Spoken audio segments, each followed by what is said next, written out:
여기 나오실 때 뭐 집 단속들, 문 단속들 잘 하셨습니까? 저도 이제 밖에 나올 때, 새를 채요. 중이 뭐 잃어버릴 게 있다고 새를 채나 이런 생각을 하면서 늘 그 마음에 새 채는 일 자체가 부담스러워요. 근데 이건 하나의 습관이죠. 세상에 대한 이건 불신이에요. 하도 또 도둑소리 설치니까 미리 이제 방비들 하기 위해서 그러는 건데, 그래서 옛말에도 만장회도라는 말이 있습니다. 문단속을 하지 않는 것은 도둑에게 도둑질 하라고 가르치는 것과 같다. 뭐 이런 옛말이 있습니다. 만장회도. 느슨할 만자, 갈무리 할 장자, 가르치를 해, 도둑도, 이 소리인데, 옛날에는 서로가 믿기 때문에 문단속할 일이 없었어요. 절에도 그렇습니다. 저희들이 처음 절에 들어왔을 때 법도 아니고 어디고 전혀 단속 안 했어요. 문 채우지 않았습니다. 그런데 도둑들이 성해가지고 이것저것 가져가는 바람에 요즘 다 이제 부처님까지도 새를 채워버리잖아요.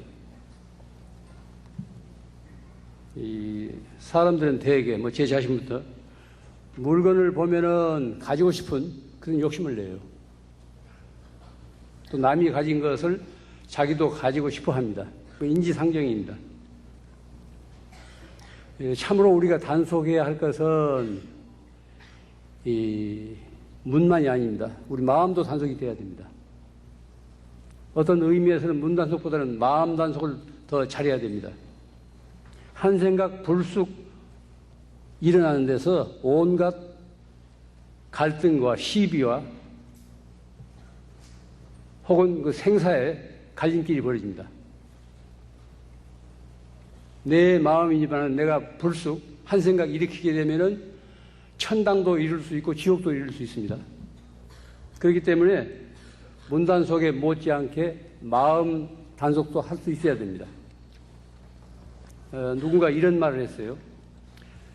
사람이 한 평의 땅대기에다 울타리를 치고 이것은 내 것이야 라고 한 날부터 그의 불행이 시작됐대요. 우리들이 어떤 소유, 한 평의 땅이 됐건 두 평의 땅이 됐건 땅대기를 마련해가지고 거기 울타리를 쳐요. 그러면서 이것은 내 것이야 라고 한 날부터 불행이 시작됐다는 거예요. 이것은 소유 관념 때문에 그렇습니다. 타인을 경계하게 되고 타인을 잠재적인 침입자로 생각하게 됩니다.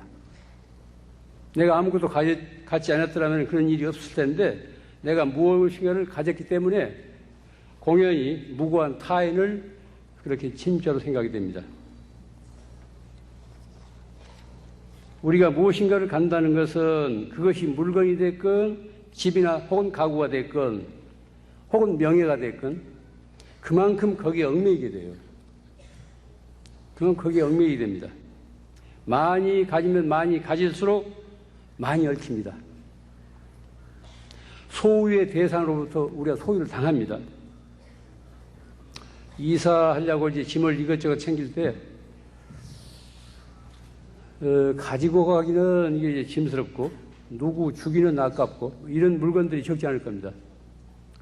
살 때는 필요에 의해서 샀지만 한동안 써보다 보니까 시들해져서 있어도 그만 없어도 그만 이런 물건들이 집에 잔뜩 있잖아요.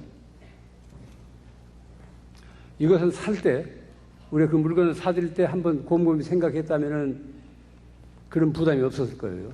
그런데 불쑥 어떤 충동적인 구매를 통해서 한때는 필요했지만 지나가니까 시들해지는 거예요. 그게 짐이 되는 겁니다. 제가 오늘 김해공항에서 내렸는데 서울에서 타고 김해공항에 내렸는데 김해공항에 내리니까 문득 그 생각이 나더라고요. 작년에 그 중국 여객기가 추락사고 났지 않았습니까? 그래서 이제 120여 명이나 한순간에 희생됐는데 거기 그 뉴스에서 제가 이제 라디오를 들으니까 그 생존한 한 사람하고 인터뷰를 해요. 그 사람 얘기가 사는 일이 너무도 허망하고 꿈만 같대요. 이것은 꼭 여객기 추락 사고에서 생존한 사람만이 아닙니다. 우리가 곰곰이 생각해 보면은 사는 일이 너무 험하고 꿈만 같아요. 이번 수해에도 130여 명이 돌아가시지 않습니까? 갑자기 물난리에 예측할 수 없습니다. 조금 전까지도 옆자리에 함께 타고 온 사람들이 한순간에 120여 명이나 그냥 떼죽음을 당해요. 얼마나 허무하겠습니까? 사는 일이 새삼스레 꿈만 같겠죠. 이것은 결코 남의 일이 아닙니다. 언제 어디서 우리 앞에 닥칠지 뭘 예측할 수 없는 그런 그 재난이에요. 우리는 지금 이 순간에도 지구라는 커다란 행성, 별을 타고 해를 중심으로 우주 공간을 지금 비행하고 있습니다. 우리는 지금 의식을 못하지만은 객관적으로 볼 때 이 지구라는 별을 타고 이 우주 공간을 지금 비행하고 있어요. 이 기체에는 현재 60여 억이나 되는 승객들이 타고 있어요. 뭐 저희들을 이제 포함해서.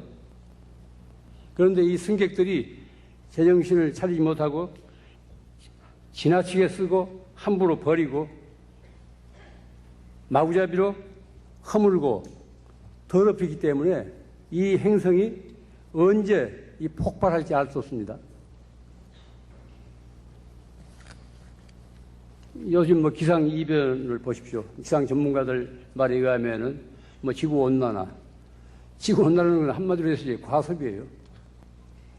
화석 연료를 이제 많이 쓰고 과습을 해서 도저히 지구 자체가 자정 활동을 할 수 없도록 그렇게 과부하시킨 거예요.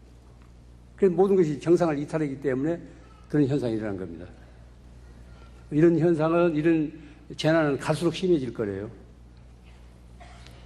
지금 이 세계는, 그래서 이제 어떤 학자들은 이런 비유를 들고 있습니다.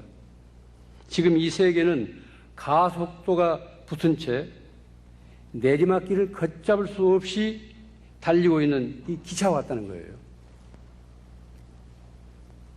브레이크가 고장난 기차가 같다는 거예요. 사람들은 자신이 과연 그쪽으로 가야만 하는지 의심하면서도 안전하게 뛰어내릴 수 있는 방법을 찾지 못해서 불안에 떨면서 어쩔 수 없이 지금 실려가고 있는 그런 형편이랍니다. 그러니까 우리가 지금 살고 있는 것이 객관적인 입장에서 보면은 그렇게 위태롭게 좀 살고 있다는 거예요. 1960년대만 하더라도 그렇게 심각하지 않았습니다. 70년대, 80년대에 와서 이제 그때부터 이제 심각해지잖아요. 이것은 미국식 생활 방법 때문이에요. 대량 생산, 대량 소비, 대량 폐기, 이런 그 악순환 때문에 지구가 지금 감당을 못해서 몸살을 앓고 있는 겁니다. 지금 인도라든가 중국이 만약 미국식 생활 방식으로까지 그렇게 향상이 된다면 이 지구는 존재할 수 없다는 거예요.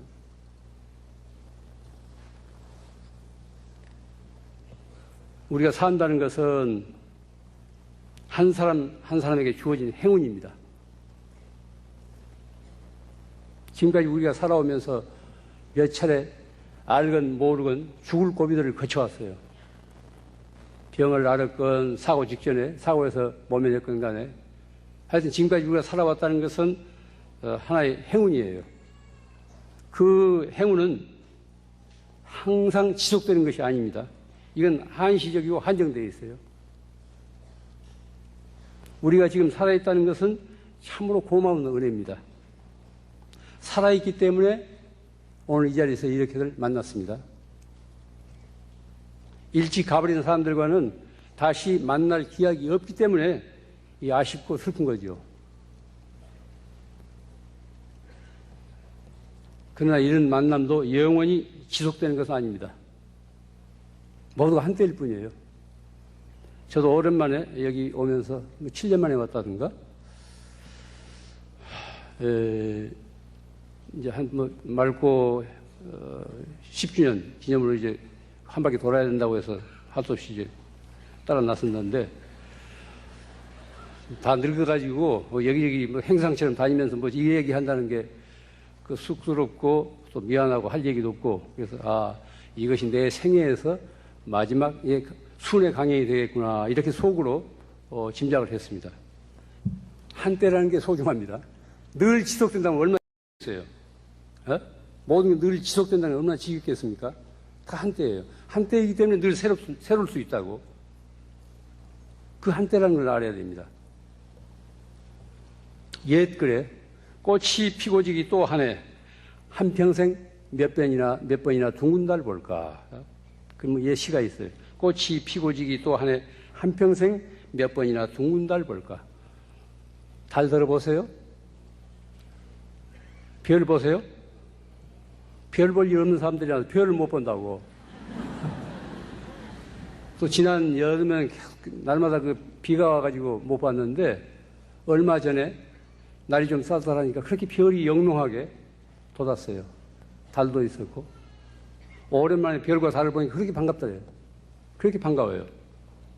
근데 우리들은 그런 관심들이 없잖아요. 텔레비전 화면에 나와야 이게 달인 줄 알고 밖에 있는 것은 무슨 외등처럼 그렇게 생각하고 번치만치예요.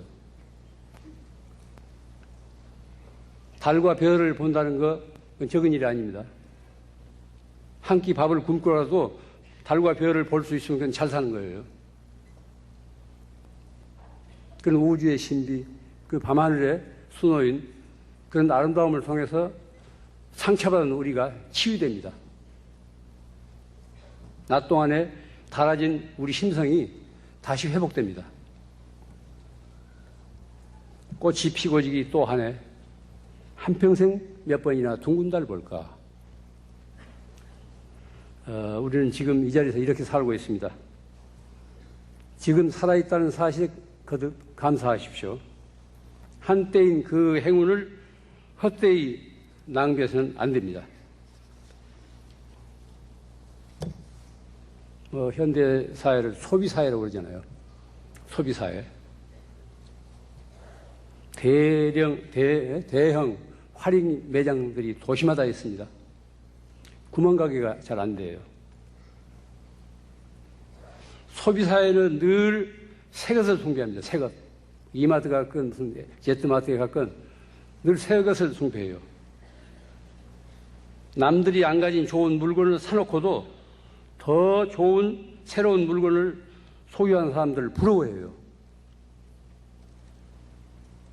그래서 속상해한다고. 세상에 새 것이 어디 있습니까? 세상에 새 것 없습니다. 이미 있었던 것들의 하나의 변형이에요. 냉장고가 됐건 세탁기가 됐건 혹은 승용차가 됐건 뭐 기타 가전제품 할 것 없이 다 똑같은 원리인데 단지 변형 조금 고쳐가지고 기능을 조금 편리하게 해가지고 새 물건으로 쏟아내놓잖아요. 우리나라 같은 경우는 특히 심하대요. 2년마다 2년 주기로 차를 새 모델을 내놔야 팔린대요. 빨리 그냥 그렇게 식상한가 봐요. 그러니까 전조등 뒤에 뭐 등 좀 바꿔가지고 다른 이름을 또 내놓고 그러잖아요. 새 것이 아닙니다. 이미 있었던 것들에 대한 변형이에요. 소비사회란 그런 겁니다. 그렇기 때문에 한정된 자원이 얼마나 지금 낭비되고 있습니까? 사람을 부자로 만드는 것은 돈이나 물건이나 집이나 승용차가 아닙니다. 그 사람이 지니고 있는 마음이에요. 그 사람이 돈과 재산을 얼마나 가졌느냐가 아니라 그가 어떤 마음을 지닌 사람, 어떤 마음을 지닌 사람인가에 따라서 부자도 될 수 있고 가난한 사람도 될 수 있습니다. 사람을 부자로 만드는 것은 물질적인 것은 부수적인 겁니다. 마음이에요. 우주의 선물인 이 재화는 넉넉한 마음을 따라요. 그릇이 적으면 이내 넘칩니다. 보십시오. 부모로부터 막대한 유산을 물려받고 나서도 그걸 제대로 지니지 못하고 그냥 하루아침에 탕진한 경우가 얼마나 많습니까? 그건 그릇이 적어서 그래요. 한 대박밖에 안 된 그릇에다가 잔뜩 몇 마를 주니까 감당을 못하죠. 다 넘치는 거예요. 그러니 부자가 되고 싶은 사람은 먼저 넉넉한 마음의 그릇부터 준비해야 됩니다. 넉넉한 마음의 그릇은 덕이에요, 덕. 그래서 큰 덕이라고 하지 않습니까? 덕을 쌓아야 됩니다. 세상에는 탐욕스러운 부자가 있기 때문에 도둑이 생겨요. 요즘은 21세기 들어서 환경이란 말을 잘 안 씁니다. 생태계라고 써요. 환경이라고 하면 인간을 중심으로 해서 인간을 둘러싸고 있는 이런 그 외부적인 것을 이제 환경이라고 하는데 그것은 잘못된 거라는 거예요. 이게 생명현상. 그래서 생태계라고 합니다. 생태계를 오염시켜요. 여기 공장 지어보십시오. 생태계, 식수 다 오염시키지 않습니까? 토양도 오염시키고. 또 세계 도처에 있는 여러 나라에 있는 토착 문화를 파괴해요.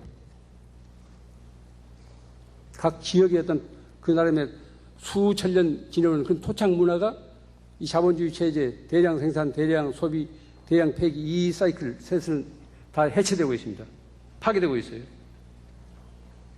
또 사회적 약자의 노동력을 착취하고 인권을 유린하는 것을 내재적인 원리, 이게 자본주의 아주 그늘입니다.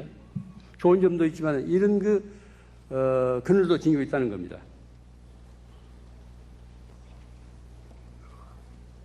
요즘 걸핏하면 이제 무슨 신자유주의가 어떻고 세계화 어떻고 하지 않습니까? 왕년에 이제 어떤 무식한 대통령은 세계화가 좋은 건 줄 알고 그걸 가지고 막 귀에 있으면 떠벌리고 그랬다고.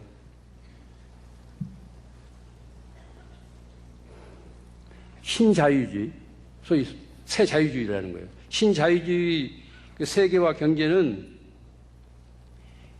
이런 자본주의 이런 잘못된 구조의 연장으로서 제국주의적 지배력을 무역 자유화와 자유시장의 이름으로 이게 한층 더 강화한 거예요.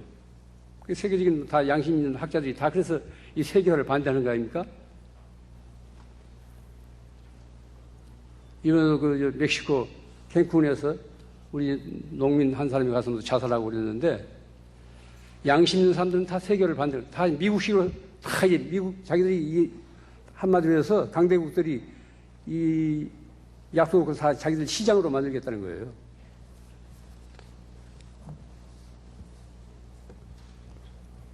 세상은 모두가 부자가 되고 싶어 합니다. 다 부자가 되고 싶어 해요. 자신의 분수도 모르고 만족할 줄을 모릅니다. 더 크고 더 높고 더 많은 것에 대한 욕망에 뒤떨고 있어요.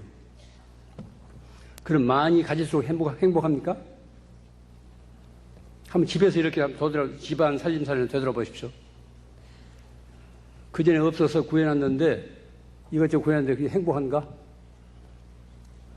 물론 행복한 사람도 있겠지만 며칠 뿐이라니까요. 며칠 뿐이라고. 어디서 그림을 구해왔건, 무슨 도자기를 구해왔건, 또 새로운 세상 살림을 구해왔건, 친구 불러다 이제 차 몇 잔 마시고 이제 며칠 지나면 쳐다도 안 본다고. 생활 필수품이 아닌 건 다 그런 거예요. 있어도 그만이고 없어도 그만인 거. 제가 가끔 하는 소리인데 하나로서 만족해야 돼요.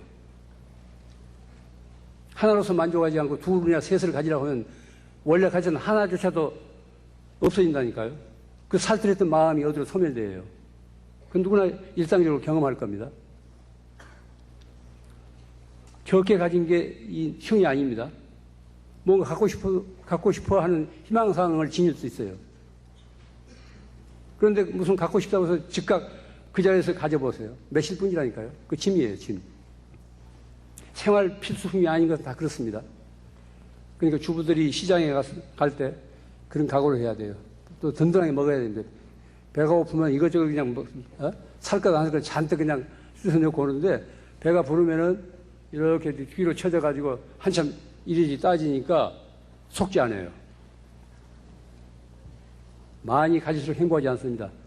적게 가졌을 때 그 고마움과 살뜰함 이것이 많이 갖게 되면 소멸돼요. 아쉬움과 궁핍을 모르면 불행해요. 아쉬움과 궁핍을 모르면 불행합니다. 왕년에 이제 연탄 몇 장 드리고 쌀 몇 말 드려놓고 그렇게 이제 좋아하던 이런 그 시절이 지금은 없잖아요. 무엇을 가지고도 만족을 못해요. 고마운 줄 모른다고. 돈이나 재물이, 가전제품이 인간의 할 일을 대신하게 될 때 그 인간은 스스로 존재할 수 없게 됩니다. 거듭 말씀드립니다. 사람을 부자로 만드는 것은 돈이나 물건이 아니라 그 사람의 마음에 달렸다는 사실을 거듭 명심하기 바랍니다. 한편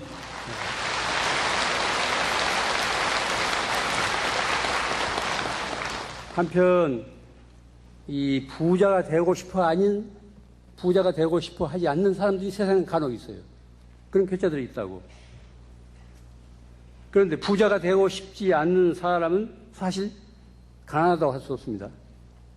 그 마음이 이미 부자가 됐기 때문에 적게 가지고도 넉넉하게 살기 때문에 가난하다고 말할 수 없어요.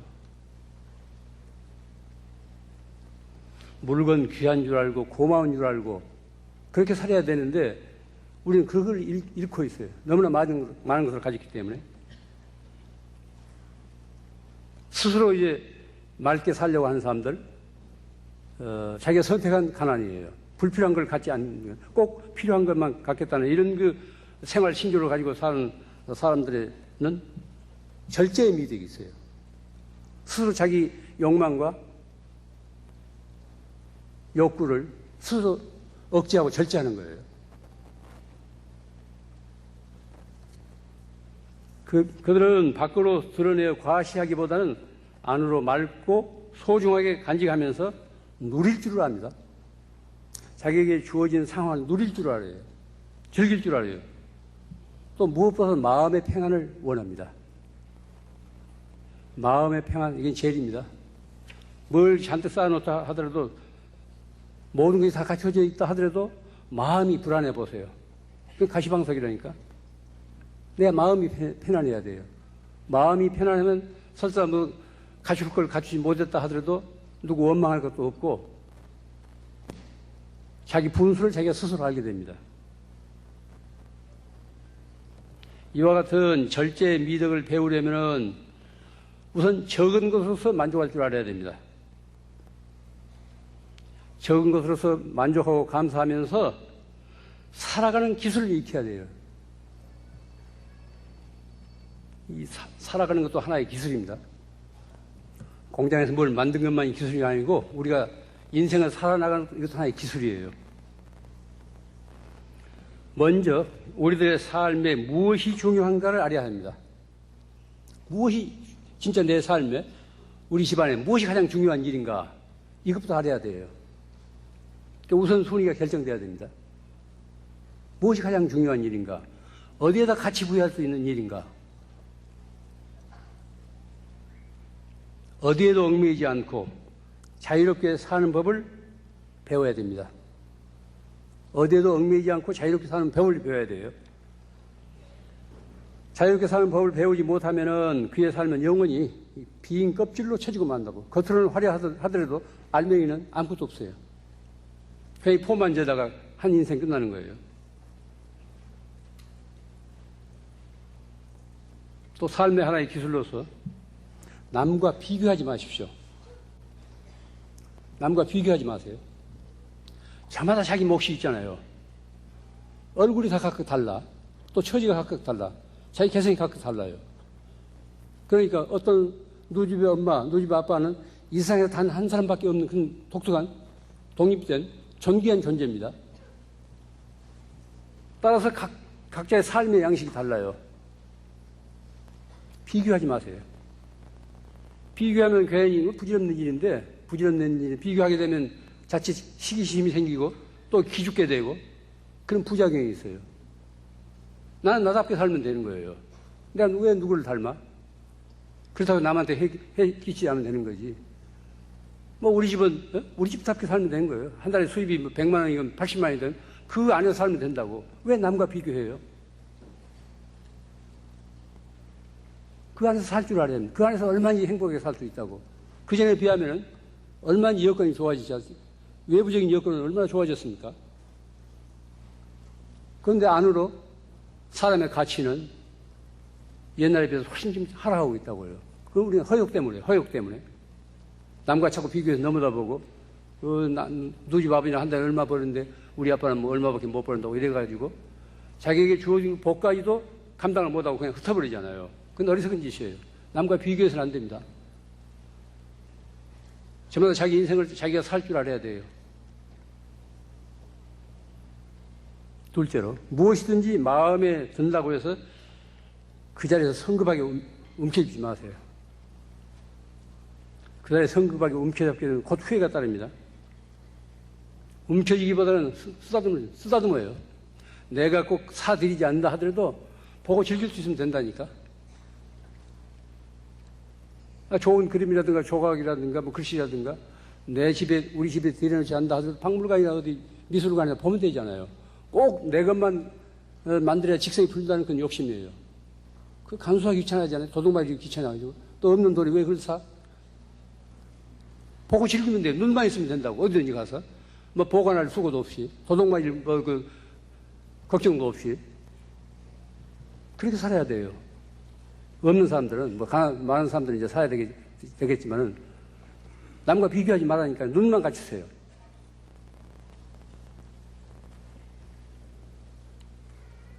또, 목표를 향해 곧바로 직행하기보다는 돌아서 가는 그런 여유를 지녀야 돼요. 그런 풍류를 지녀야 돼요. 옛 우리 모두 그 조상들이 지녔던 풍류가 지금 사라져 갑니다. 그런 멋이, 삶의 운치가 사라져 가요. 뭐 잔뜩 눈에다 쌍심지를 켜고 뭘 뭉켜쥐려고만 하지 쓰다듬을 줄을 모른다니까. 내 집안에 이미 갖추고 있는 것도 즐길 줄을 몰라요. 또 헌눈 판다고. 남이 가진 것에 헌눈 팔아요. 최근에 영국에서 들은 이 얘기인데, 런던에 있는 잘 아는 집 아이인데, 거기서는 무슨 조기교육을 시킨다고 이제 깐 지 한 7, 8개월밖에 안 됐는데 무슨 학교를 보낸다네? 그 이제 아이들한테 이게 나는 그 소리를 듣고 여러 가지로 생각했는데, 아이들한테 이렇게 이제 뭘 장난감을 하나 준대요. 너 대신 있는 아이들한테. 그게 학교인데. 그런데 이 아이들이 지금 가지고도 또 남의 것을, 그 있는 아이들이 모두 남의 것을 가지려고 하더라네. 그 7, 8개월밖에 안 된 아이들이 본능적으로 어떻게 남의 것, 지금 놔두고도 남의 걸 갖느냐 이거예요. 다 아이들이 그러더라네요. 그 예외자도 있겠지만은, 그런, 지금 우리가 살고 있는 이 시대는 그런 인종들이 지금 살고 있는 시대라니까. 지금만 가지고 만족하지, 이제 나와서 마르기도 하고 축축한 아이들이, 벌써 그런 남의 것에 대해서 이제 눈을 파는 거예요. 왜냐하면 그런 부모, 그런 사회에서 자라는 인자들이기 때문에, 그런 사회에서 씨 뿌려져서 태어난 그런 싹들이기 때문에 그런 거예요.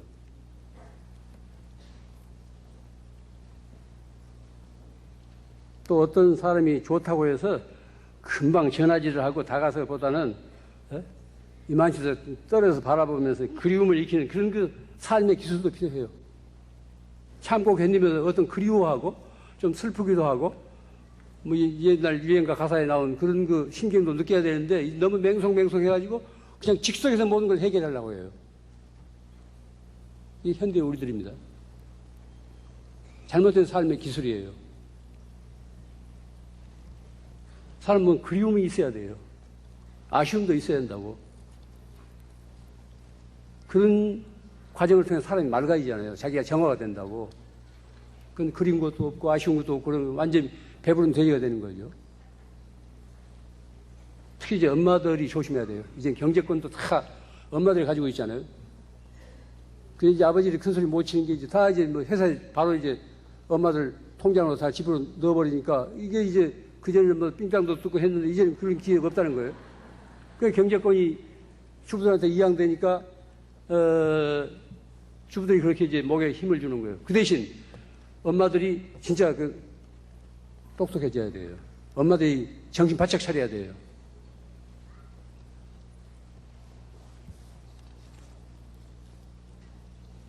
또 삶의 기술로서 오래된 것을 아름답게 여기고 세월의 무게를 지닌 낡은 것에 대한 가치를 되살려야 됩니다.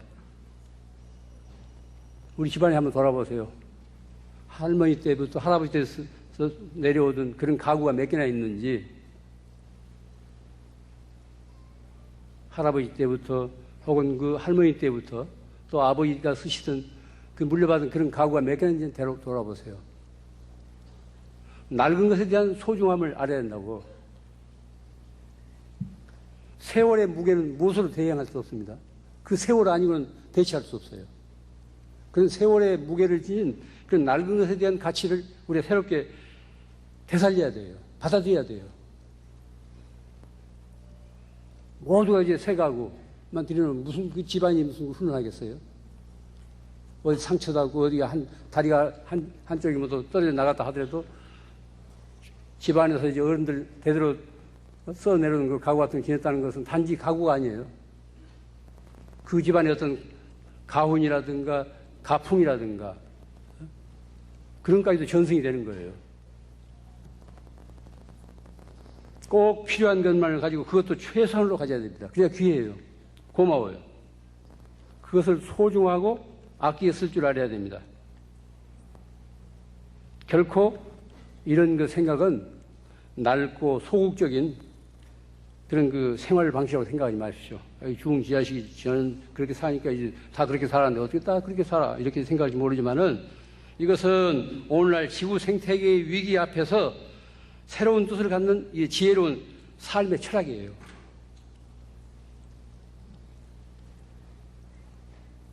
엄마들이, 아버지들이 이런 생각을 가지고 산다면은 이 지구가 덜 오염돼요. 자연 재난이 덜해진다고. 아이고, 나 한 사람, 우리 동네에서 뭐 이렇게 한다고 해서 이 전 세계가 어떻게 될까? 이렇게 되면 개선될 기약이었습니다. 누구가 뭐 어떻게 살건 간에 나는 그것이 바르기 때문에 나는 그렇게 살아야 돼요. 또 사람은 몸뚱이만이 아니고 영혼을 지녔기 때문에 영혼은 다 하나입니다. 한 영혼이 맑으면 그 다른 영혼에까지 메아리가 있습니다. 메아리가. 좋은 일은 그렇게 영향이 있어요. 우선 나 자신부터, 우리 집안에서부터 뭔가 개선돼야 됩니다. 그렇지 않고는 살아갈 길이 없다니까요. 뭐 최근에 신문에서도 보도했죠. 환경 위기 시간, 세계 이 지구 환경이 위기 시간, 세계 기상학자들, 그 전문가들의 이제 그 앙케이트를 주어가지고 지금 세계 환경 위기 그 시간이 몇 시가 되겠는가 이걸 뭐 조사한 기관이 있어요. 뭐 일본에 있는데 금년이 최악의 그런 그 시간이라네요. 9시 15분. 그냥 12시면 지구가 종말한대요. 더 이상 지구가 우리 환경, 지구 생태계가 더 감당을 못한대요. 2시간 45분 남았다는 거예요.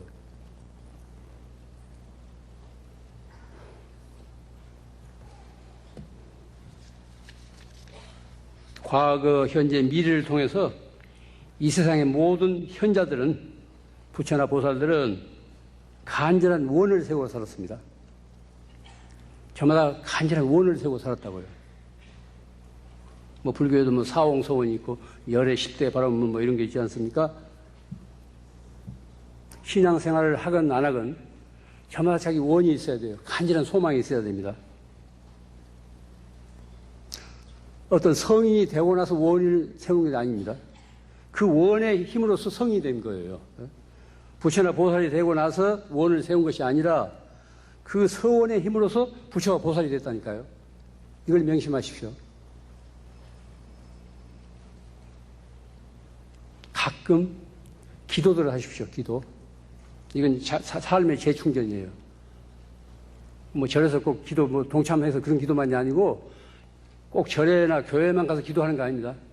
조용한 시간에 자기 집에서 앉아서 조용히 자기 마음을 들여다보면 내가 지금까지 어떻게 살아왔는가, 또 앞으로 이 험난한 세상을 어떻게 살 것인가, 그러면서 내가 내 인생을 제대로 살고 있는지 아닌지 스스로 반성하면서 되돌아보면서 기도를 하세요.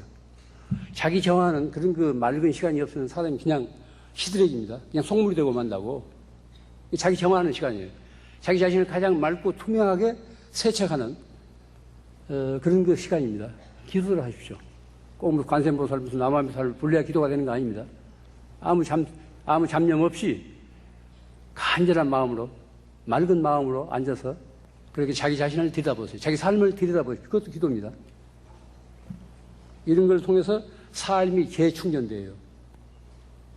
시들했던 삶에 어떤 생기가 생깁니다. 가치의식이 뒤바뀌고 사람의 선자리가 날로 위태로워지고 가고 있는 이런 험난한 세상에서 원을 세우지 않으면 늘 흔들려요. 어떤 그 어려운 환경에 처하더라도 원만 있다면, 원만 굳세다면 늘 그걸 뚫고 이기고 헤쳐나갈 수 있는 그 지혜와 용기가 생깁니다. 원들을 세우고 사십시오. 가끔 기도들을 하세요. 자기 자신을 그렇게 세파로부터 오염된 자기 자신을 그렇게 맑고 투명하게 씻는 그런 시간들을 가져야 됩니다. 추상적이고 관념적인 이런 원이 아니라 구체적인 원들을 세우십시오. 그 원을 통해서 우리가 한 걸음 한 걸음 인간의 길로 나아가게 됩니다. 모든 성인들의 가르침은 크게 나누어 다음 두 가지로 요약할 수 있습니다. 첫째는 남을 도우라는 거예요. 남을 도우라는 겁니다. 명심하십시오. 남이란 누굽니까? 크게 보면 또 다른 나라고, 나의 분신이에요. 아무개를 할 때 그 사람 뭐 체중 몇 킬로, 뭐 목소리를 어떻게 지니고 그 몸, 그가 다 아닙니다. 그가 관계된 세계가 바로 그 사람을 이루고 있어요. 그 사람이 어떤 관계된 세계를 지니고 있냐에서 그 사람을 인생으로서 같이 평가할 수 있는 겁니다. 남을 도우라고 할 때, 아이고, 우리 집 새끼도 못 도우고 있는데 무슨 나무냐 할지 모르지만 크게 보면은 또 다른 나라니까요. 또 우리가 지금까지 살아오면서 아는 듯 모르는 듯 남의 도움을 얼마나 많이 받아왔습니까? 친정 엄마뿐이 아니고 남의 도움을 얼마나 많이 받아왔어요. 이걸 생각해 보세요. 이제는 우리가 도울 차례예요. 도울 차례라고. 그래서 불교에서는 보시를 제1바람일, 첫째가는 바람이라고 하지 않습니까? 보시. 보시는 나누는 일이에요. 베푸는 일이 아닙니다. 나누는 일이에요. 나눈다고 해서 꼭 물질적인 것만 아닙니다. 근데 부드러운 말 한마디라도 나눌 수 있는 거예요. 내 것이 있어야 나누지? 말도 안 돼. 꼭 물질적인 생각이 나눈다는 것은 우선 마음이 가야 돼요. 마음이 가야 물질이 따라가는 것이지, 마음이 열리지 않고 물질이 어떻게 갑니까? 마지 못해 싫어하면서 남의 체면이나 보면서 주는 것, 그건 주는 게 아니에요. 남을 도우면서 살아야 됩니다. 남이란 거듭 말씀입니다. 타인이 무연한 타인이 아니고 또 다른 나예요. 나의 분신입니다. 둘째, 남을 도울 수 없다면 그에게 해를 끼치지 말라는 거예요. 남을 돕고 살아야 되는데 첫째는 남을 도우라는 건데, 만약 처지가 그렇지 않아서, 마음이 열리지 않아서 남을 도울 수 없다면 해를 끼치지 말라는 거예요.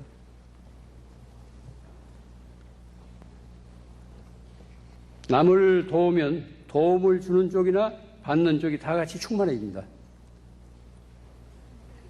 사실 우리들이 경험해보면 받을 때보다도 줄 때가 훨씬 마음이 뿌듯하지 않아요. 누가 보건 안 보건. 나눔이란 그런 거예요. 나눔이란 그런 거라고. 받을 때 받는 것은 어떤 의미에서 부담스러워요. 그런데 나누는 것은 그렇게 뿌듯하다고. 좋은 일이기 때문에 그래요.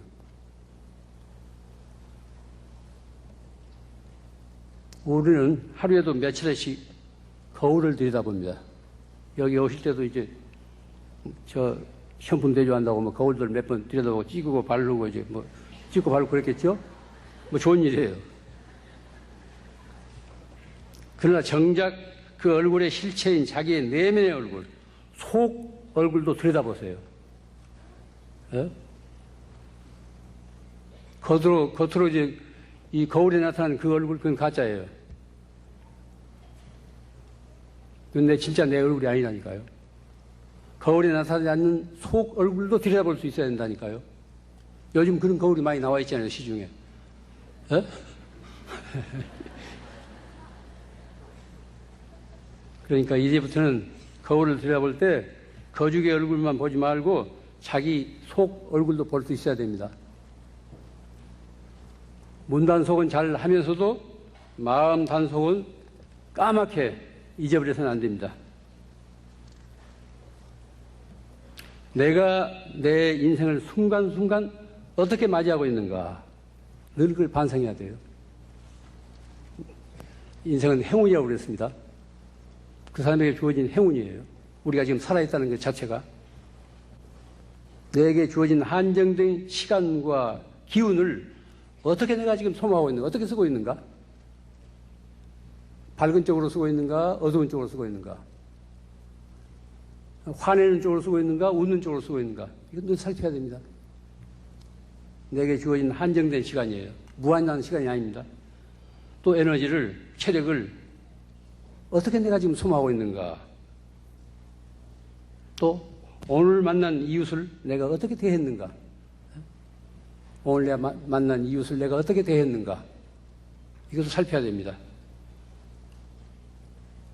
거듭 말씀드립니다. 우리에게 주어진 시간은 한정되어 있습니다. 시간의 잔고에는 노소가 따로 없어요. 남은 시간은 아무도 모릅니다. 한 번 지나간 시간은 다시 되돌릴 수 없습니다. 그러므로 순간순간을 헛되이 보내서는 안 됩니다. 자기 인생의 마지막 날처럼 그렇게 살 수 있어야 돼요. 내 인생이 오늘로서 끝난다고 한번 상상해 보세요. 한순간인들 헛되이 보내겠어요? 내 인생이 아무개나 엄마가, 아무개나 아버지가 내일로서 이 지구에서 하차하게 된다고 생각해 보세요. 순간순간이 정말 간절하죠. 그렇게 살 수 있어야 돼요. 그런데 내일이 될지 모레가 될지 아무도 예측할 수 없습니다. 주어진 행운을 헛되게 소모해서는 안 됩니다. 정신 바짝 차리고 감사한 마음으로서 우리가 사람답게 살 수 있어야 돼요. 나 혼자만이 아니라 많은 생명들 같이 어울려서 커다란 어떤 생명의 흐름을 이루고 있습니다. 나무가 됐건 돌이 됐건 흙이 됐건 물이 됐건 없어서 못 살아요. 다 우리에게 필요한 존재라고. 서로가 주고받으며 살아요. 그래서 생태계라고 그렇습니다. 그런 생명의 흐름에 어떤 기운을 줘야지, 어떤 긍정적인 그런 그 도움을 줘야지 해를 끼쳐서는 안 된다는 거예요. 지금 현재 이 지구는 우리 조상들이 그렇게 갖고 와서 우리에게 물려준 생태계예요. 그렇다면 우리 때 잘 갖고 와서 이 다음 우리 후손에게도 물려줘야 돼요. 그런데 우리 때 너무 함부로 허물고 탕진하고 오염시킨다면 우리가 뭘 물려주겠어요? 우리 후손이란 딴 게 아닙니다. 우리 내생이에요. 우리 후손이란 추상적인 우리 후손들이 아니라니까. 이 다음 우리 생이에요. 이 다음 우리를 위해서도 지금 우리가 그렇게 살아서는 안 됩니다. 순간순간을 헛되이 보내서는 안 됩니다. 하루하루 충만된 삶을 살도록 늘 깨어 있어야 돼요. 무엇이든지 무슨 일이든지 내일로 미루지 마세요. 내일은 없어요. 게으른 사람들이 자꾸 이 다음으로 미룬다고. 내일은 없다니까. 늘 오늘이에요. 늘 지금이에요.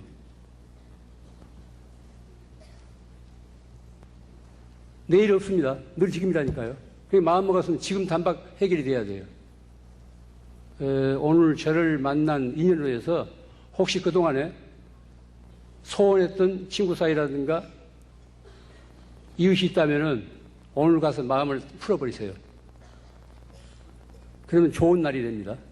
그 자존심, 그거 던져부터 자존심 어디서 쓸 데가 없으니까 내가 한 생각 돌이켜서 오늘 아무개 스님 만났는데 그 스님이 이제 끝에 가서 뭐 그렇게 마음 열고 편안하게 어디도 거리낌 없이 살라고 이제 당부를 했는데 좋다. 내가 그동안에 어디 묵은 빚을 오늘 갚으리라 해서 자존심 접어두고 뭐 전화질을 하건 직접 만나는 간에 쌓인 게 있으면 풀어버리세요. 그래야 내일이 좋은 날이 돼요. 그런 각오로 하루하루를 사세요. 그럼 하루하루가 새롭다고. 그렇게 살 수 있어야 돼요. 그럼 돈 드는 건 아닙니다. 내 마음 먹기 사시라니까. 내 마음에 따라서 내가 부자로 살 수 있고 가난한 사람으로 살 수 있다고 그러지 않습니까? 늘 마음을 밝은 쪽으로, 즐거운 쪽으로, 남한테 덕이 되도록 그렇게 써야 됩니다. 제 잔소리 이만 하겠습니다.